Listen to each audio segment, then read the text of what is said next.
Hello, xin chào tất cả các bạn đã quay trở lại với kênh của Văn Hóng Lazada. Ngày hôm nay thì mình sẽ làm một cái video về hướng dẫn trả hàng ở trên Lazada luôn.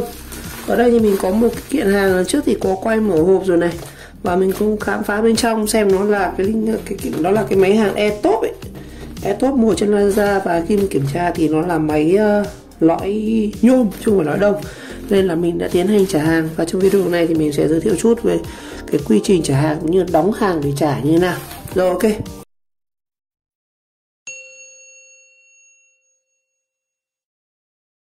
Rồi trước tiên mình sẽ đóng cái kiện này trước để tí lúc anh shipper đến thì mình còn trả cho anh shipper. Rồi trước hết là mình sẽ gửi cho anh em xem được cái phụ kiện cũng như mình quay thì chạm máy kia có mà shop họ có yêu cầu khiếu nại thì về khi mình đóng hàng thì mình sẽ quay luôn ở đây. Đây, ví dụ phụ kiện của nó thì cũng có cái này, cái tay cầm. Ở trong này có cái chổi than nữa này. Đây mình sẽ cho hết vào đây. Phụ kiện chúng ta có cái tay cầm này, có một cái này, máy đây. Máy thì trước mình đã bung rồi, không có gì để ấy cả. Đây, máy vẫn nguyên sĩ quay dùng bình thường này. Chổi than các thứ lắp hết vào đây rồi. AirTop này, SL9523 cái gì đấy. Nhưng ở bên trong thì chả lắm các bạn, toàn là ấy thôi. Đó. Đây, mình sẽ đóng lại cho shop này, thử trước thì ấy nhá, không lại về là không chạy được, cũng về đấy. Đây, cắm điện thử shop trước khi mình đóng vào cái này này. Rất khỏe luôn, cái này ốc lên hơi lỏng. Cái này hôm trước mình quay về cái bên khám phá bên trong các kiểu ấy. Rồi theo lại này.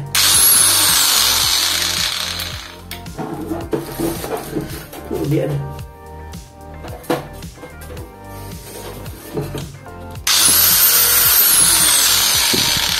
Rồi. Đây rồi. Mình sẽ lắp vào đóng trả luôn. Một tí nữa ship đến thì lại cuống lên. Rồi.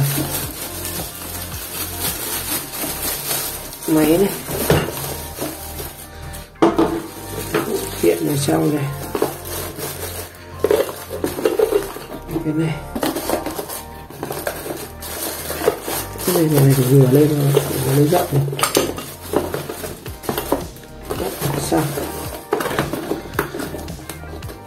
rồi mình sẽ bọc cái này ở ngoài trước này.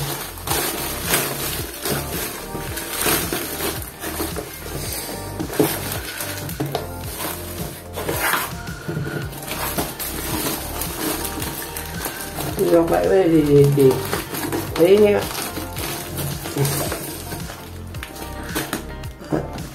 Con trả nguyên trạng này.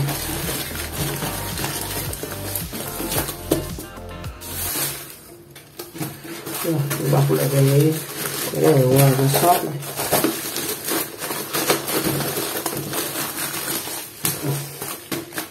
Rồi, dán băng dính nhá. Rồi, dán cái vào đây rồi.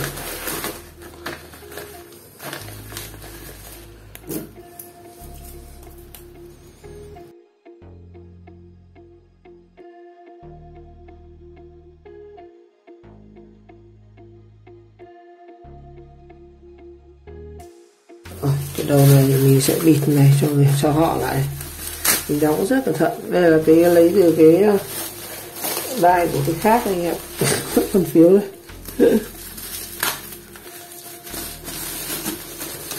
Đây, dán hình này. Tí mình sẽ nói qua cái label này như nào nhé.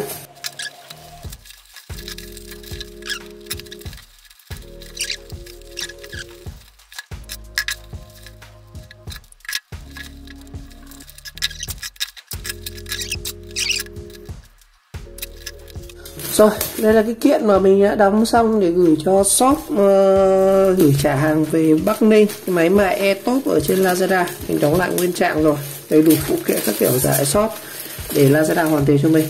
Tí nữa shipper nhận hàng thì mình cũng sẽ quay lại video là mình giao cho shipper như này nhé. Ok, cũng nhân tiện có cái kiện hàng mà trả lại từ Lazada đây thì mình sẽ hướng dẫn anh em cách trả hàng nhé. Rồi, bây giờ mình sẽ hướng dẫn các bạn thao tác trên app nhé. Các bạn mở Lazada lên này. Rồi, chúng ta ấn vào phần tài khoản ở góc này. Đó.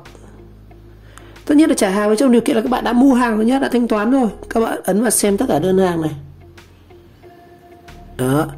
Thì nó sẽ ra một cái list các cái đơn hàng các bạn đã mua. Đấy, rất là nhiều, mình mua rất nhiều đơn trên Lazada này. Những cái này quay video review hết rồi. Ví dụ như là mình lấy cái ví dụ nhé, các bạn ấn vào cái đơn này. Rồi các bạn ấn cho mình vào góc xem chi tiết đơn hàng ở trên này. Rồi.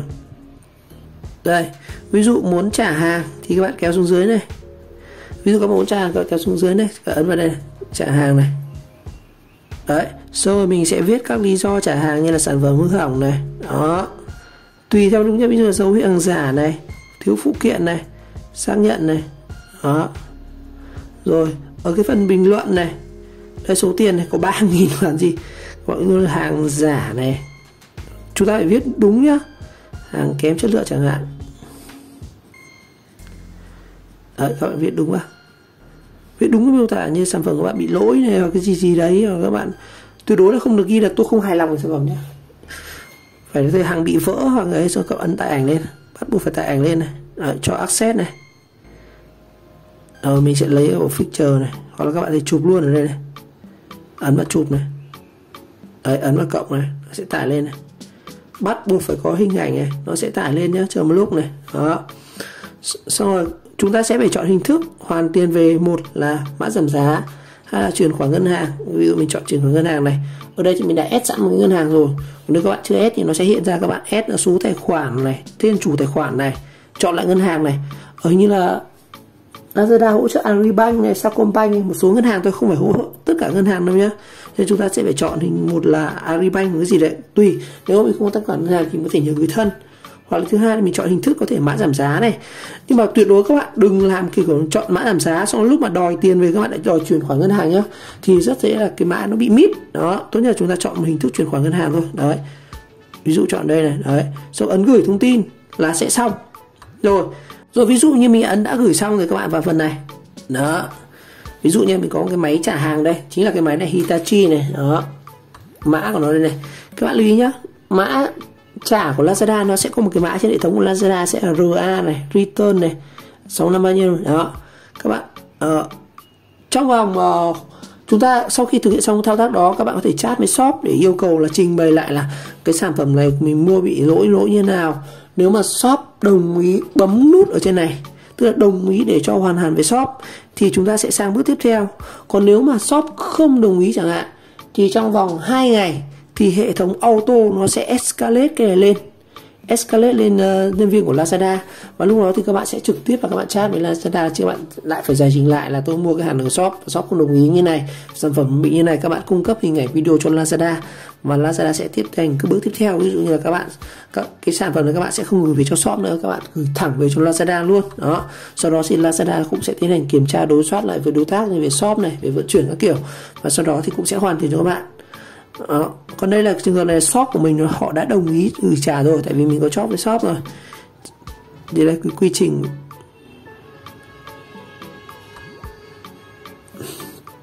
Đây, ví dụ mình đến cái bước này đã có mã return này, cái mã này mã của đơn vị vận chuyển nhá. Trong cái quá trình mình gửi yêu cầu order return lại, trả lại hàng thì nó sẽ có hai hình thức vận chuyển. Một là bên shipper họ sẽ đến lấy, và thứ hai là các bạn sẽ mang ra bưu cục để gửi. Và đối với tình trạng shipper đến đấy, chúng ta lại tiếp tục có hai trường hợp nữa, đó là chọn hai nhà vận chuyển, một là JHN, hai là AHA Movie. Đó, thường mình chọn là JHN. Đó, đây mã của JHN đây, sẽ có code của JHN là cái này. Đấy. Sau đó thì các bạn muốn in được cái này ra thì các bạn ấn vào đây này, ấn vào tải nhãn chạy hàng này. Đấy, các bạn có thể ấn vào cái này, bấm vào đây và in cái file đấy ra, hoặc là in trực tiếp trên máy tính. Các bạn in ra thì các bạn sẽ có cái file như này. Đây, một cái phiếu trả hàng như này, nó sẽ có cái phần các cái thông tin trên hệ thống như này. Quan trọng là cái mã này và cái mã này mã vận chuyển này, mã này của Lazada này, có hai mã này được rồi. Họ có thể quét một mã QR code, ổn lắm rồi. Rồi, sau đó thì chúng ta sẽ chờ nhân vào lên JHN hoặc là AHA Movie họ đến. Thường là các bạn tạo order thì chắc là chiều nó sẽ gọi luôn, hoặc là chậm nhất là 2 ngày làm việc, tức là các bạn order hôm nay thì khoảng ngày mai chậm nhất là cũng sẽ nhân viên của bên gia họ gọi cho bạn để xác minh lại thông tin và hẹn ngày giờ đến lấy. Đây của mình như là mình đã hẹn ngày giờ là tí nữa họ sẽ đến lấy này. Đây này, cái hình thức trả tiền đây này các bạn nhìn đây. Nha, mình xem lại cây của mình nhá. Đây, sản phẩm không dùng mô tả này, số tiền là 316.000 này, sẽ chuyển khoản về ngân hàng này. Đây là mã cái đơn hàng. Đây mã đơn hàng là cái mã này ở trên Shopee này, cái mã này, Lazada trước mình mua chính là cái mã này.